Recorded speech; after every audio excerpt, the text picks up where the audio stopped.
Hey guys, we got a 2004 Jeep Liberty. Fuel tank straps rotted off, and while driving, the fuel tank hit the ground and it was rubbing right there because the fuel filler neck was holding it up. So this side came down, big hole right through the fuel tank. Lucky nothing caught on fire there. And here's our new tank from the junkyard. We're going to be installing that today. So we don't have to worry about dropping the tank at all to start getting to our stuff. We got to disconnect all those hoses and everything. Want to get those disconnected. Our fuel tanks bolt on right up there with some bolts. We'll get you some sizes on that later. And we're just going to start unhooking everything from the fuel tank. Once you drop it down, once you loosen your straps, you can get to all the hoses up there and disconnect, and that's what you want to do before you bring it all the way down. You don't want to be stretching any of these plastic hoses. They can break pretty easily. So we got a bunch of quick disconnects.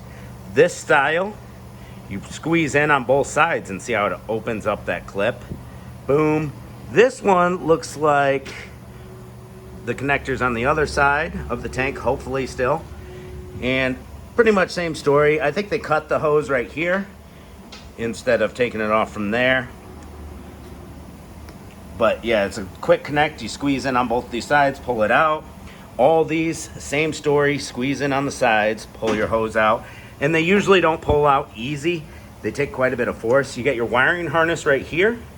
And that's what Casey's doing right there, is disconnecting everything. Now that it's dropped down a bit, you can get your arm up inside everything.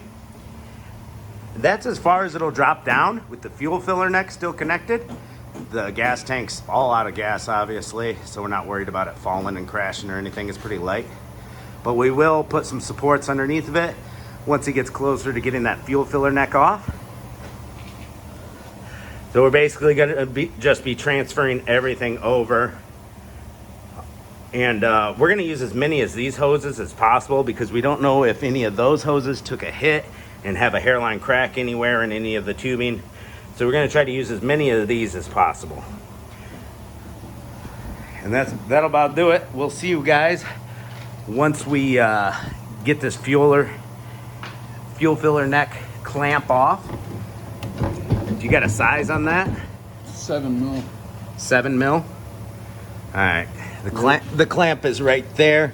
And we're going to support this so that it doesn't fall down and stretch any of our hoses once that fuel filler neck it's starting to come off already.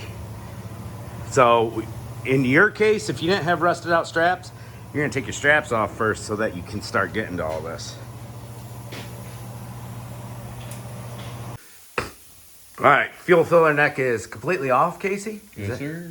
All right, we got it resting right here, and we can come up here and get our whole head up in here. And these lines disconnected really easy for us. Squeezed them in and they came out like they're supposed to. I love when that happens. Had a little red tab on this. You got to push it backwards and then you can squeeze and take it off.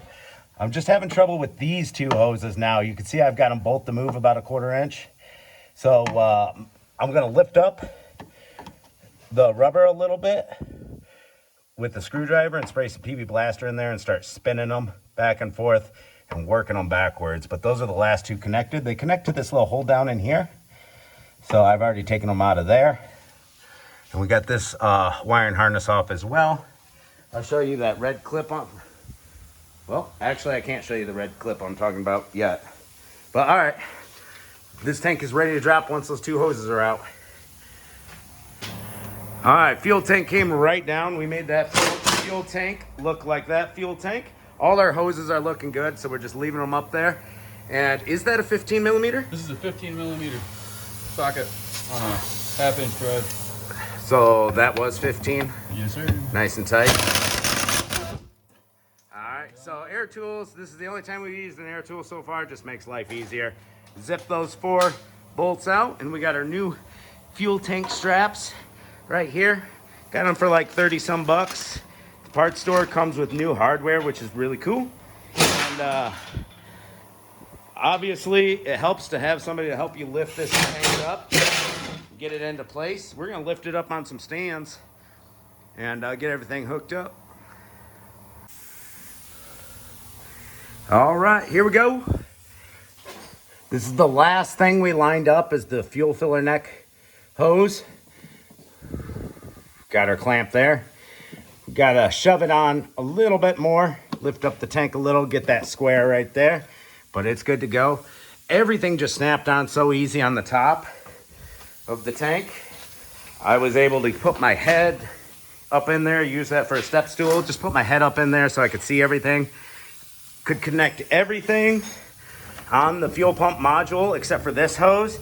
The tank had to come up higher and high enough I couldn't have my head in there at the same time. So I reached in there and snapped it together. Took a little force, but all the other ones were easy.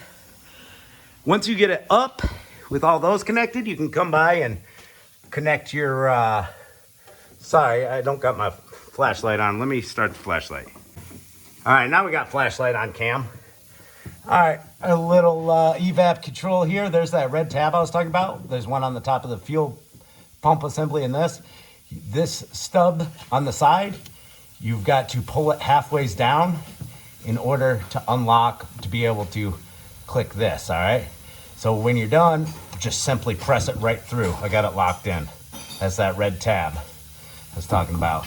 We got these two hoses put on, and they go into their keeper right here so they don't get smashed on anything. Casey's tightening up that fuel filler neck right there. We're gonna have to raise up the stand on this side a little bit so it gets square, Casey. Oh yeah. All right, he knows what he's doing. And boom. We're gonna wrap these fuel tank straps into their spots. You can see one hole right there. You can't see, there we go, you can see the other one there. So what I'll do is, this stands in the way. You can see the grooves where the strap goes. So we'll move this stand over, put the strap on, tighten it up, get the stand out of the way. Same thing the other side. And then we're all set. Fill it up with some gas and drive her away. Have a good day, everybody. So, and then if you want to change your fuel pump module, your fuel pump, you're going to want to clean off the top of your tank really well.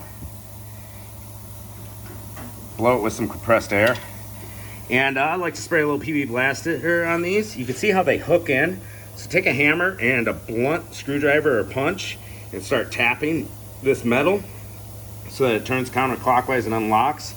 And then at that point, you just pull your old fuel pump module out, drop your new fuel pump module in, make sure it's facing all the same way, all right, when you put your new one in. So wiring harness points towards the front of the vehicle. And that's pretty simple. I don't think we need to show taking this apart. But there we go. Thanks for watching, guys. Take care.